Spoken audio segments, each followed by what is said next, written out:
जिस तरह का खेल चल रहा था हॉर्स ट्रेडिंग का, जिस तरह का खेल चल रहा था, 10-10 करोड़ का ऑफर था, ये सब तो कितना मुश्किल था। ए, समस्याएं तो थी, लोगों ने जिस तरह का जाल बिछाया था, जिस तरह से नेता को हम लोग पढ़ते हैं ना महाभारत में, चक्रव्यूह जिस तरह से रचने का काम किया था।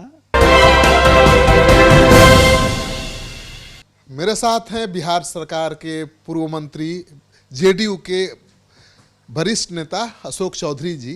आप तो संकट मोचक की भूमिका में रहे इस बार सरकार बचाने में। नहीं नहीं, संकट मोचक के भूमिका में नहीं रही, पार्टी के साथ। और जब जब पार्टी की कोई इस तरह का बहुमत होता है और जब आपके पार्टी के ऊपर अटैक होता है तो नेचुरली जो लोग हैं पार्टी के, मेरे जैसे बहुत लोग थे जो जिनकी जितनी हैसियत थी उससे पार्टी को और लोगों को और पार्टी को बहुमत दिलाने में, बहुमत में मदद कर रहे थे। जिनकी जो हैसियत थी, कुछ लोग पूजा ही कर रहे थे, कुछ लोग अपनी तरह से अपनी भूमिका में थे। तो हर कोई अपनी अपनी भूमिका में थे। ये कहना कि सिर्फ हम ही एक नहीं, आप एक्शन में बहुत थे। ये तो नेचुरली मान लीजिए कि माननीय नेता का विश्वास है तो विश्वास पर खड़ा उतरने का जब मौका आए तब तो विश्वास पर खड़ा उतरना चाहिए ना, किसी भी लिए। आप खरा उतरे, आपने काम करके दिखाया जो संभव नहीं लगता था। नहीं नहीं नहीं, ऐसा नहीं है। हम लोगों ने कोई विशेष नहीं किया। हम लोगों ने तो जो अपने पार्टी के विधायक थे उनको समझा बुझा कर लाने का काम किया। लेकिन जिस तरह का खेल चल रहा था हॉर्स ट्रेडिंग का, जिस तरह का खेल चल रहा था, 10-10 करोड़ का ऑफर था, ये सब तो कितना मुश्किल था। ए, समस्याएं तो थी, लोगों ने जिस तरह का जाल बिछाया था, जिस तरह से नेता को हम लोग पढ़ते हैं ना महाभारत में, चक्रव्यूह जिस तरह से रचने का काम किया था, तो माननीय नेता का काम, माननीय नेता की शालीनता, माननीय नेता की पारदर्शिता और थोड़ा बहुत जो लोग थे विश्वास पात्र नेता के, उनका अपना एफर्ट मिला जुला के हम समझते हैं कि हम लोग उस चक्रव्यूह को तोड़ने में कामयाब रहे। नहीं, नीतीश कुमार के साथ तो आप बहुत दिन से हैं, लेकिन कभी भी इतना बड़ा सियासी संकट नहीं आया नीतीश, मुझे जहाँ तक याद है। ये कैसा लगा आपको? नहीं, सब है, पहला पहला पहला सबके लिए पहला एक्सपीरियंस था। और मैं समझता हूँ कि लेकिन बाद में जो लोग को भरमाने का कोशिश किया गया, जो लोगों को, सब लोग समझे भी कि, और समय पर सब लोग वापस भी आ गए। 10-10 करोड़ रुपया जहाँ विधायक को मिले सदन से अनुपस्थित होने के लिए, तो खेला तो बहुत बड़ा हो गया था। हम तो कहें कि चक्रव्यूह रचा गया था, चक्रव्यूह रचा गया था, मगर अपने विधायक भी समय पर मजबूती के साथ नेता के साथ वापस आ गए। तो आपके भी पार्टी के ही विधायक, आप अपनी पार्टी के विधायकों को तोड़ने में लगे थे, उनको रोकने में लगे थे। अब वो सब तो देखिए, वो सब तो अब जांच का विषय है। हर का अपना अपना आर्गुमेंट है। कुछ लोग कह रहे थे कि नहीं, हम लोग अपने बातों से नाराज़ थे, नेता से नहीं नाराज़ थे, कुछ लोगों से नाराज़ थे, तो सब लोग वापस तो आ ही गए। नाराजगी प्रकट करने का तरीका तो है नहीं कि आपने नेता को संकट में डालिए सरकार को। हाँ, नहीं, ये ठीक बात है, ये बात आपका उचित है, ये बात उचित है। एक प्लेटफॉर्म होता है, एक जगह होता है, एक कहने की बात होती है, जिसके बल बदौलत बिहार को 2005 के बाद अगर बसाने रचाने का काम किसी ने किया है तो उसका नाम नीतीश कुमार है। नीतीश कुमार आने वाले समय में बिहार के विकास के लिए और बदलती परिस्थिति में जो बिहार को उन्होंने बनाया, देखिए, जो लोग बिहार को समझते हैं वो लोग ये बात जानते हैं कि बिहार सबसे डेंस पॉपुलेटेड स्टेट है। हमारी आमदनी बढ़ने के बावजूद, सबसे ज़्यादा ग्रोथ रेट होने के बावजूद, हम पर कैपिटा इनकम में बहुत नीचे हैं, क्योंकि हमारी जनसंख्या ज़्यादा है। हम प्रयास कर रहे हैं, हम जबकि हमारे यहाँ जो स्थिति जो थी 2005 के पहले, जातीय उन्माद अपनी प्रकाष्ठा पे थी, धार्मिक उन्माद अपनी प्रकाष्ठा पे थी, हमारा बजट मात्र 24,000 करोड़ का था। तो उस सब को संभालते संभालते संभालते संभालते नीतीश कुमार ने बिहार को एक स्टेज पर लाने का काम किया, कि एक जगह पर अस्थिर करने का काम किया। तो अब नीतीश जी के जैसे नेता को अगर ये सब परेशानी झेलनी पड़ जाए और तो दुखद तो है ही है। नहीं, नीतीश कुमार का विकल्प तो आज की तारीख में भी कोई उनसे बेहतर विकल्प नहीं दिख रहा है, लेकिन जिस 2005 की बात कर रहे हैं, पहले की बात, उसी के साथ आप बार बार गए। देखिए, परिस्थितियां, हम जो इस बार भी गए थे तो कुछ परिस्थितियां ऐसी हो गई थी ना, क्योंकि हमारे उम्मीदवारों के खिलाफ ही कैंडिडेट दे देना, हमारे उम्मीदवारों को, अब देखिएगा तो खैर अब एक बात हुई तो नेता का जो काम है, तो नेता तो आप खुद मान रहे हैं एक पत्रकार के रूप में, आपने भी यहाँ पर लंबे समय से काम किया है, हम आपको 2000 से देख रहे हैं एक एक्टिव, एग्रेसिव और पत्रकार के रूप में जी में भी थे, उसके बाद भी आपकी भूमिका रही। तो आपने भी राजनीति में और राजनीतिक लोगों को भी बहुत करीब से देखा है, लोगों की कार्यशैली को भी देखा है। तो नीतीश कुमार ये डिज़र्व तो नहीं करते थे कि उनको 43 सीट आ जाए ना, तो वो 43 सीट लाने के लिए षड्यंत्र हुआ। वो तो बीजेपी का खेल था। अब हम ये नहीं कहेंगे किसका खेला था, मगर षड्यंत्र हुआ। और अगर बीजेपी और जनता दल यूनाइटेड मजबूती से लड़ेगी तो यहाँ 200 सीट से ऊपर आएगी। आता ही था पहले। हाँ, फिर आएगा, इस बार भी आएगा, मजबूती से लड़ेंगे तो इस बार भी आएगा, 200 से ऊपर सीटें आएगी। तो अब तो क्योंकि आहत थे उस सब चीज़ों से, तो उन्होंने निर्णय किया। बट निर्णय करने के बाद कोई बिहार की परिस्थिति, क्योंकि जो भी कुछ नीतीश जी करते हैं वो बिहार को आगे बढ़ाने के लिए करते हैं, कुछ ऐसी चीज़ों के लिए। क्या कारण है कि देश में ऐसे 5-7 स्कीम्स हैं जो बिहार बीमारू राज्य के श्रेणी में था, जिसको लोग समझते थे, भारत सरकार ने बीमारू राज्य के श्रेणी में रखा था कि बीमार राज्य है, इसको विशेष सहायता की आवश्यकता है, इसको उस तरह के राज्यों में था ना बिहार। और उस राज्य को सबसे, देश का जो ग्रोथ रेट है उससे भी ज़्यादा हमारा ग्रोथ रेट है, हम उस ग्रोथ रेट से, जबकि हमारी जनसंख्या बहुत ज़्यादा है। पूरी दुनिया में बिहार पर स्क्वायर किलोमीटर में सबसे डेंस पॉपुलेटेड स्टेट है, पूरी दुनिया में हमारी जनसंख्या सबसे ज़्यादा है। और वो हमको पुल करता है, हम जो भी स्कीम्स लाते हैं, जो भी कुछ करते हैं, हम इलेक्ट्रिसिटी लाते हैं, हम कुछ भी करते हैं तो हमको खींचते हैं कोशिश कर, तब भी हम सबसे ज़्यादा ग्रोथ रेट से आगे बढ़ रहे हैं। लेकिन हमको अगर पर कैपिटा इनकम आप देखिएगा तो क्योंकि हमारी जनसंख्या ज़्यादा है, हम गिर जाते हैं। तो उन जिनको बोलते हैं कि एक जो विपरीत परिस्थिति में भी नेता ने इस प्रदेश को बनाने का, इस प्रदेश को संवारने का काम किया, तो वो नेता, और लोग मानते हैं, चाहे वो आज देखिए आप, जीविका हो, हर घर नल का जल हो, हर घर बिजली हो, हर घर क्या नाम है इस प्रदेश में ऐसी साइकिल योजना हो लड़कियों के लिए, तो ऐसी बहुत सी योजनाओं की शुरुआत नेता ने की बिहार में, जिसको दूसरे राज्यों ने और केंद्र सरकार ने अंगीकार किया, बाद में उसको अडॉप्ट किया। तो कहीं ना कहीं योजना पब्लिक फ्रेंडली योजना थी ना, और उससे लोगों को बेनिफिट हो रहा था, तब तो दूसरे राज्य ने अंगीकार किया। तो जो राज्य कभी बीमारू राज्य था, उस राज्य की योजनाओं को नीतीश कुमार के आने के बाद दूसरे राज्य अंगीकार करने लगे। अच्छा, हमारा जो अभी जो आर्थिक रिपोर्ट भी, जो सर्वे रिपोर्ट है, उसको आप देखिएगा तो हम बहुत से डेवलप्ड राज्यों से भी बहुत सी स्थितियों में मजबूत हुए हैं, लेकिन समस्याएं हमारी अपनी है, कुछ जियोग्राफिकल है, कुछ क्लाइमेट की स्थिति परेशानी है, कुछ बाढ़ की विभीषिका है, जिसके फिर भी उसको सबको नीतीश कुमार ने अपने परिस्थितियों बस उसको प्रयास किया है कि हम उसको और चैनलाइज करें।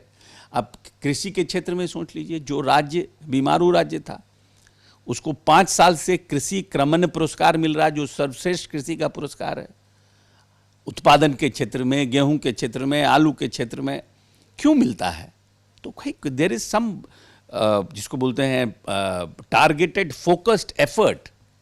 कृषि रोड मैप 1, कृषि रोड मैप 2, कृषि रोड मैप 3, जैविक कृषि को कैसे बढ़ाना है, सिंचित भूमि हमें कहाँ पर बढ़ाना है, कैसे किसानों को हम बेनिफिट पहुँचाएं, जो किसान गेहूं चावल उत्पादन कर रहे हैं उसको कैसे हम बेसिक मिनिमम प्राइस पर उसको हम प्रिक्योर करें, वो बाजार रेट में नहीं बेच पा रहा है तो हम उसको प्रिक्योर करें, उसको हम FCI के साथ टाई अप करें, उसको हम FCI के साथ हम जन वितरण में चैनलाइज करें। तो मतलब हर तरह से किसानों को कैसे बेनिफिट बनाओ। अब हर है कि हर खेत को बिजली देने के लिए ट्रांसफार्मर लग रहा है, तो बहुत सी ऐसी योजना है जिसको नीतीश कुमार ने किया। नीतीश कुमार के काम करने के तरीके पर, उनकी उपलब्धियों पर कोई सवाल नहीं है। सवाल ये है कि जिस नीतीश कुमार को पीएम मटेरियल के रूप में देखा जा रहा था, संभावनाएं थी कि मोदी के विकल्प हो सकते हैं, उन्होंने क्यों ऐसा डिसीजन लिया, बीजेपी के साथ आए बार बार? नहीं, देखिए अब है क्या कि जिस इंडिया गठबंधन को बनाने में जिसने ने सबसे महती भूमिका का निर्वहन किया, सूत्रधार थे नीतीश कुमार, निर्वहन किया। आप पिछले 1 साल से उसको घुमा रहे हैं। सब लोग बोलते थे कि माइनस कांग्रेस बनाइए गठबंधन, नीतीश जी कहते कि नहीं, माइनस कांग्रेस कोई गठबंधन नहीं, हम मेन फ्रंट बनेंगे, हम कांग्रेस के साथ रहेंगे। बट कांग्रेस पार्टी ने उनके साथ जस्टिस नहीं किया। कांग्रेस ने भरोसा ही नहीं किया। लगता है कि स्टीयरिंग सीट पर बैठ गई कांग्रेस। हाँ। लालू जी बताने लगे राहुल को दुल्हा। तो वही हम कह रहे हैं ना कि स्टीयरिंग सीट पे कांग्रेस बैठ गई। ये भी नहीं था कि नीतीश जी स्टीयरिंग सीट लेना चाहते थे, but at least a person who has taken an initiative, a person who has taken an effort, और सबको एक जगह बुला करके इकट्ठा करके लाना, जिनसे आपकी टॉकिंग टर्म्स भी नहीं है एक दूसरे, उनको एक टेबल पर लाना।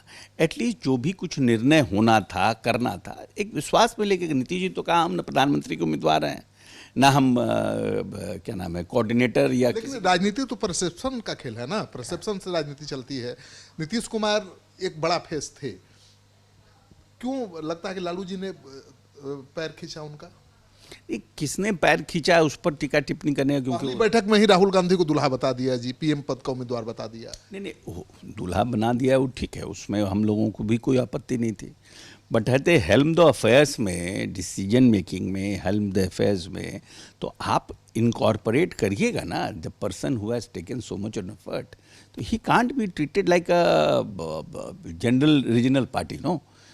अब नीतीश कुमार को आप जनरल रीजनल पार्टी के लीडर के रूप में आप एक्ट कराइएगा, तो दैट वाज नॉट। कितना कठिन निर्णय था इंडिया गठबंधन जिसका निर्माण किया नीतीश कुमार ने, उसको छोड़ना।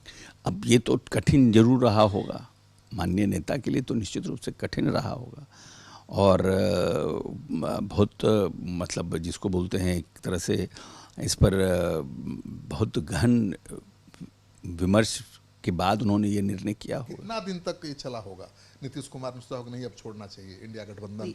ये तो हम लोगों को नहीं पता है। नीतीश जी का निर्णय तो वो हम अचानक तो कोई निर्णय लेते नहीं है। नहीं, अचानक निर्णय नहीं लेते हैं, लेकिन वो अपने तरीके से चीज़ों को समझने की कोशिश करते हैं और उसके बाद निर्णय करते हैं। तेजस्वी यादव कह रहे हैं कि उनको पता भी नहीं चला, बताए भी नहीं कि आप छोड़कर जा रहे हैं, कम से कम बता देते। जब नीतीश ने जब तेजस्वी जी के साथ आए थे तो बता के आए थे क्या किसी को? जब आपके समय में किसी को बता के नहीं आए थे तो आपको छोड़ने के लिए किसको बता के जाते? अच्छा, नीतीश कुमार बीजेपी के साथ बहुत दिनों तक शासन किए हैं, लेकिन उन्होंने कभी अपने सेकुलर क्रेडेंशियल के साथ समझौता नहीं किया। अभी बीजेपी दूसरे रंग में दिख रही है। जय श्री राम का नारा लगाते बीजेपी के मंत्री विधायक विधानसभा पहुंचते हैं, विधानसभा में विधान परिषद में जय श्री राम का नारे लगाते हैं। नीतीश जी कितना कंफर्टेबल महसूस करेंगे? नहीं, देखिए जय श्री राम का नारा, देखिए वो तो भारतीय जनता पार्टी का एक अपना, हम लोगों का तो एक अपना है ना। हम लोग मानते हैं कि सीता के बिना राम नहीं, तो हम लोग तो जय सिया राम वाले पार्टी हैं, हर हर महादेव वाले लोग हैं। हम लोग को तो क्योंकि माँ सीता हमारी हैं और हम लोग तो जय सिया राम कहने वाले लोग हैं, और जय सिया राम थोड़ा सौम्य है। अगर आप देखते हैं तो जय सिया राम सौम्य भी है, जय सिया राम। तो सीता के साथ राम है, जय सिया राम हम लोग बोलते हैं। और जो जय श्री राम का जो नारा लगता है तो थोड़ा लगता है एग्रेसिव है। हम लोग भी राम को भजते हैं, हम लोग भी राम को पूछते हैं। इसके पहले जब शिक्षा मंत्री ने रामायण पर टिप्पणी की थी तो सबसे पहले हम रिएक्ट किए थे। I was the first person who had reacted on that कि रामायण एक आस्था का विषय है और इस पर टीका टिप्पणी करना उचित नहीं। बीजेपी के साथ सरकार थी तब भी आप मंत्री थे, आरजेडी के साथ सरकार चल रही थी तब भी मंत्री थे, क्या अंतर महसूस करते थे ये बताइए? देखिए अंतर तो वर्किंग में बहुत, लेकिन हम लोगों के जो हमारे जो वर्कर, नीचे वर्कर थे ना, वो बहुत कंफर्टेबल नहीं थे, वो बहुत कंफर्टेबल नहीं थे। और जब हमने भीम संसद का आयोजन किया था, लगभग हम 1100-1200 टोलों में घूमे थे, महादलित टोलों में हम गए थे 2-3 महीनों में। और हमारे लोग भी बहुत जगह गए थे। हम लोगों ने बहुत टोलों में कार्यक्रम कराया था, संगीत का कार्यक्रम कराया, तो वहाँ से भी हम लोग फीडबैक लेते थे। तो बहुत अच्छा फीडबैक नहीं था अपने लोगों के बीच में, अपने लोगों के बीच में बहुत अच्छा आप बहुत कंफर्टेबल महसूस कर रहे थे? नहीं, देखिए हमारा तो, हम तो जब फर्स्ट टाइम जीत करके आए थे तो हमारे ये मैटर नहीं करता है कि आप व्यक्तिगत रूप से कितने कंफर्टेबल हैं किसी पार्टी के साथ अलायंस में, वो ज़्यादा महत्वपूर्ण नहीं। महत्वपूर्ण ये है कि आपके कार्यकर्ता, आपके वर्कर कंफर्टेबल हैं कि नहीं। नीचे का तबका, जो नीचे का आपका वर्कर है, जो बूथ पर जाता है, जो प्रखंड में है, वो कंफर्टेबल है कि नहीं, वो ज़्यादा इम्पोर्टेंट है। अच्छा, एक सवाल, जो क्राइसिस था, पॉलिटिकल क्राइसिस, उसको लेकर चेतन आनंद की रिहाई को लेकर हाई वोल्टेज ड्रामा हुआ। चेतन आनंद ने कहा कि उनको बंधक बना लिया गया था और फिर एसएसपी तक को जाना पड़ा। उनके समर्थकों ने खूब बवाल मचाया, सिटी एसपी की गाड़ी पर कूद रहे थे, सायरन बजा रहे थे समर्थक, बहुत हाई वोल्टेज ड्रामा चला। नहीं, देखिए चेतन आनंद के परिवार के लोगों ने, हम लोगों को जानकारी बाद में मिली कि उनके परिवार के लोगों ने चेतन आनंद के नहीं मिलने का कि नहीं मिल रहे हैं, ना उनके मोबाइल लग रहा है। और हमको लगता है कि उनकी पत्नी उतनी भी काफ़ी संशय में थी, तो उन लोगों ने कंप्लेन किया परिवार ये तो सबको पता था कि वो आरजेडी के विधायकों के साथ हैं तेजस्वी के बंगले में, ये तो प्लान्ड लग रहा है। नहीं, प्लान्ड, इसमें प्लान्ड क्या हो सकता है? कंप्लेंट तो कोई वर्कर हाँ सर, निकालना था आरजेडी के। प्लान्ट क्यों हो सकता है? जब अब परिवार के कोई लोग कंप्लेन करेंगे तो पुलिस अपना, और ये भी नहीं कहा गया उनको कि हाँ भाई पुलिस ने तो, जो हम लोगों को जानकारी बाद में मिली, उसमें तो कहा गया कि आप मिल करके, और आपको लगता है कि आप कंफर्टेबल हैं, यहाँ कंफर्टेबल हैं, या तो आप मिल करके वापस आ जाइए, इतना ही था। मगर जेडीयू के जो विधायक खेल कर रहे थे, डॉक्टर संजीव जिनका नाम आया है एफआईआर में, ऐसे विधायकों के खिलाफ कार्रवाई करेगी पार्टी या क्षमादान दे देगी? नहीं, देखिए अब हम किसी का नाम लेना या किसी का ये करना हमारे लिए उचित नहीं है। सब लोग मुख्यमंत्री जी के साथ संपर्क में जितने विधायक थे, और हमको लगता है कि सब लोग समय पर आ ही गए थे। नहीं, उनकी शिकायतें हैं कि मुख्यमंत्री तो उनको मानते हैं, लेकिन वो तेज तरार हैं, बहुत आगे जाने वाले हैं, तो जलन है उनके नीतीश कुमार के निकट करीबी लोगों। नहीं, ऐसा बात नहीं है। भाग्य में जिसको आगे जाने को लिखा रहेगा उसको कौन रोकेगा? किसी के जलने से, किसी के मरने से, किसी की शिकायत से कोई रुकता है क्या? जिसको आगे जाना लिखा है उसको कौन रोकेगा? जांच होगी कि वाकई इन लोगों ने पैसा लेकर खेल किया कि नहीं। नहीं, माननीय नेता ने तो कहा ही है ना कि जो लोग ने इसका, उसकी जांच होगी। तो अब नेता के बोलने के बाद इस पर क्या ये रह जाता है कि जांच होगी कि नहीं? माननीय नेता ने तो सदन में कहा है कि क्या हुआ है, किस तरह से सरकार को टॉपल कराने के लिए कुछ लोग लगे थे, उसकी जांच होगी। तो हम समझते हैं कि समय आने पर जांच किया जाएगा। हो सकता है कि जो बातें बाजार में हैं वो बात सत्य भी ना हो। नीतीश कुमार अपराध नियंत्रण के लिए माने जाते हैं, बाहुबलियों पर नकेल उन्होंने ही कसी पहली बार, लेकिन इस बार तो 3 बाहुबलियों ने ही उनकी सरकार बचा ली। बाहुबली हमारी तो, हम तो 127 हो ही गए ना, हमको तो बाहुबलियों की जरूरत क्यों पड़ी?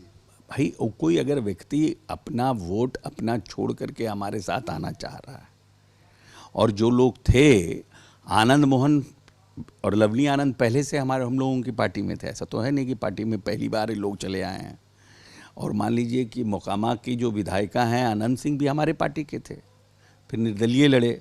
आज की तारीख में तो आपकी पार्टी में नहीं थे, आरजेडी में थे। हाँ, तो प्रहलाद यादव। अब उनका मन बदला होगा, उनका मन बदला होगा। बदला कि आपने खेला के जवाब में खेला कर दिया। आपने तो पहले भी कहा था खेला होगा, लेकिन क्या होगा, कौन करेगा खेला, ये चलेगा सदन में पता। नहीं, ये सब तो एक उधर से, क्योंकि खेला होने का जवाब, खेला तो खिलाड़ी लोग खेलते हैं ना, हम लोग खिलाड़ी थोड़ी हैं। तेजस्वी जी खिलाड़ी रहे हैं, क्रिकेट के खिलाड़ी हैं, तो उन्होंने बोला अपना कि भाई खेला होगा। लेकिन बाउंसर आ रही गेंद पर छक्का आपने मार दिया। नहीं, छक्का हमने नहीं मारा। हम लोग तो आइडियोलॉजिकल लड़ाई लड़ते हैं ना, विचारधारा की। आरजेडी को तोड़ना मामूली बात है। नहीं, आरजेडी को तो हमने कहा आरजेडी के तो लोग अपने खुद आए ना, हम लोग कोई उनको बंधक बना के रखे थे, हम लोग कोई उनको कैप्टिव बना के रखे थे, हम लोगों ने कोई लिक्विडेटिव ऑफर दिया था, वो तो फ्लोर पे क्रॉस किए हैं, वो तो they have crossed on the floor. वो तो जिस समय वोट हो रहा था उस समय हमारे साथ आके बैठे हैं।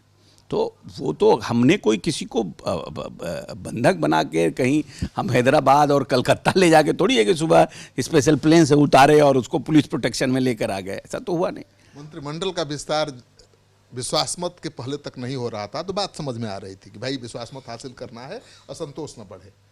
लेकिन अब तो सब कुछ हो गया, सरकार और मजबूती के साथ विश्वास मत हासिल करके आ गई है, तो विस्तार में क्यों देर हो रहा है? नहीं, विस्तार में कोई देर नहीं है। कल हम समझते हैं स्पीकर का ये चुनाव है, स्पीकर के चुनाव है और आज संजय जी का राज्यसभा का था, और इस सब को लेकर अब माननीय मुख्यमंत्री का प्रोग्रेटिव है, हमको लगता है माननीय मुख्यमंत्री निर्णय करेंगे।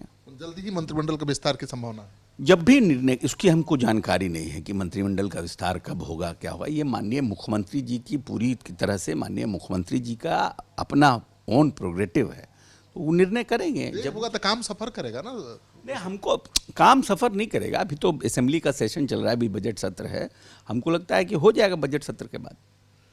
तो आप सुन रहे थे अशोक चौधरी जी को, सारे सवालों का बेबाकी के साथ इन्होंने जवाब दिया। जो भी सवाल आपके ध्यान में उठ रहे होंगे मैंने पूछने की कोशिश की और सबका जवाब भी दिया।